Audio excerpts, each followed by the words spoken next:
আমি আজকে একটা শুক্তো রান্না করব। দেখো শুক্তোর ইনগ্রিডিয়েন্টসগুলো কী কী আছে। আলু, সাদা আলু, লাল আলু, কাঁচা কলা, উচ্ছে, ডাঁটা, বেগুন, পেঁপে, ঝিঙে।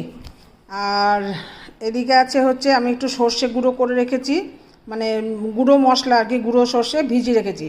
আর এখানে হচ্ছে আদা বাটা, আর এখানে আছে বড়ি, আর ফোড়নের জন্য একটু পাঁচ ফোড়ন, আর হচ্ছে শুকনো লঙ্কা, তেজপাতা।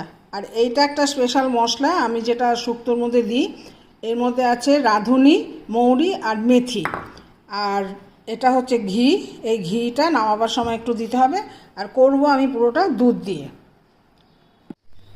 এতে কিন্তু তোমরা দুধ বা জল দাও না কেন, বেশি দেবে না। দেখেছো তো এই সবজিগুলো ডুবেছে, এই পরিমাণ জল দেবে যাতে সেদ্ধ হতে টাইম লাগে, সেই জলটুকু শুষে নেবে। এবং বেশি ঝোল থাকলে কিন্তু এটা ভালো লাগবে না। এই দেখো, এটা হয়ে গেছে, নামিয়ে নিয়েছি আমি পাত্রের মধ্যে।